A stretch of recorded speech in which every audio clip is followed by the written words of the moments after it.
Hello everyone. आज की कहानी है बहू का घूंघट। कहानी अगर अच्छी लगे तो लाइक करें, शेयर करें और प्यार भरी कहानी चैनल को सब्सक्राइब करें। अरे रानी, ओ रानी, सो रही हो क्या अभी तक? रानी की जेठानी जोर जोर से चिल्ला रही थी घर के आंगन में खड़े होकर। रानी यानी मैं। तभी मैं भागती हुई कमरे से निकली और बोली, दीदी आ गई मैं। जेठानी बोली, रानी तुम्हारा नाम रानी है, तुम रानी नहीं हो। मैंने तुम्हें रात में ही समझाया था कि सुबह को जल्दी उठ जाना तुम्हारी मुंह दिखाई की रस्म है। मैंने बोला कि दीदी रात को नींद ही नहीं आई, जगह नहीं है, और मन में थोड़ा डर था कि सुबह आंख नहीं खुली तो क्या होगा। कंचन दीदी हंसती हुई बोली, रानी मेरी प्यारी देवरानी, जल्दी से घूंघट कर लो, अगर माँ जी आ गई तो हंगामा हो जाएगा।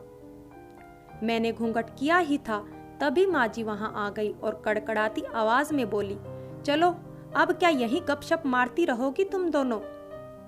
हमने चलना शुरू ही किया था तभी माँ जी ने कंचन दीदी के कंधे पर हाथ रखा और बोली, पता है ना कहाँ से जाना है और कैसे जाना है? माँ जी ने मुझे बोला कि जब भी कोई बड़ा तुम्हारे सामने खड़ा हो तो हमेशा घूंघट में रहना और कम से कम अपने बड़ों के सामने आना, और बिना घूंघट के तो कभी नहीं। कंचन दीदी कुछ बोली ही नहीं, बस अपना सर हिलाकर हाँ बोल दिया। मैंने भी बस अपना सर हाँ में हिलाया। माँ जी के जाने के बाद मैंने पूछा, कंचन दीदी आप तो स्कॉलर हो, इन सब चीजों को कैसे निभाते हो? कंचन दीदी मुस्कुराई और बोली कि मैं तुम्हारे जेठ जी से बहुत प्यार करती हूँ, इसलिए अभी तक चुपचाप सब चीजें निभा रही हूँ। मैं कुछ भी नहीं बोली और चुपचाप कंचन दीदी के साथ घर के बाहर वाले कमरे में जाकर बैठ गई। वहां पर एक पड़ोस की आंटी बैठी थी। वो बोली, यह कैसी बहू आई है? ससुर जी सामने खड़े हैं और ये यहाँ बैठी है। मुझे कुछ समझ ही नहीं आया मतलब। कंचन दीदी बोली, आंटी जी अभी नई बहू है, यहाँ के रीति रिवाज सीखने में थोड़ा समय लगेगा। कंचन दीदी मुझे वहां से उठाकर मेरे कमरे में छोड़ गई। 6 महीने यूं ही छोटी छोटी चीजों में बीत गए और फिर एक दिन मैं पंकज के साथ साड़ी लेने गई। पंकज का फोन आया और वो दुकान से बाहर बात करने चला गया। साड़ी की दुकान पर मैं बेधड़क होकर साड़ियां देख रही थी। तभी साथ में बैठे हुए अंकल जी खांसे, 1 बार, फिर 2 बार, फिर 3 बार। मैंने साड़ी वाले भैया से बोला कि भैया इन अंकल जी को पानी दे दो, बहुत खांसी हो रही है इन्हें। अंकल जी भड़क उठे और बोले, क्या बदतमीज लड़की है, इसे कुछ शर्म लिहाज है या नहीं? दुकान पर हंगामा देख पंकज बाहर से भागकर अंदर आया और अंदर आते ही अंकल जी के पैर छूकर बोले, मामा जी आप यहाँ कैसे?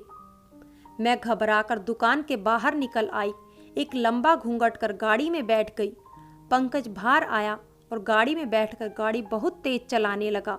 मैंने धीमी आवाज में बोला, गाड़ी बहुत तेज चला रहे हो, कहीं एक्सीडेंट ना हो जाए।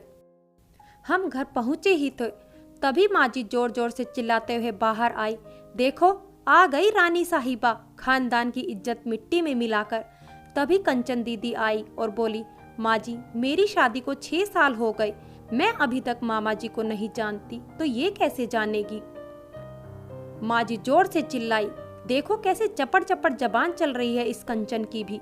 तभी पंकज सबकी बात काटते हुए बोले कि माँ ये दोनों सही बोल रही हैं, अगर ये हमेशा घूंघट करके रहती हैं तो ये मामा जी को कैसे पहचानेंगी? और माँ आज मामा जी के फोन पर तुमने पूरे घर की शांति को भंग कर दिया है। ये वो ही समाज है जिसने सीता मैया पर उंगली उठाई थी। पिताजी और जेठ जी ने भी अपना पक्ष पंकज के साथ ही रखा। माँ जी थोड़ी देर सोचने के बाद वापस कंचन दीदी और मेरे पास आई और बोली कि तुम दोनों को अपनी मर्यादा पता है, मुझे उम्मीद है कि तुम कभी भी मेरा सिर शर्म से नीचे नहीं झुकने दोगी। फ्रेंड्स, कहानी अगर अच्छी लगी हो तो लाइक करें, शेयर करें और प्यार भरी कहानी चैनल को सब्सक्राइब करें।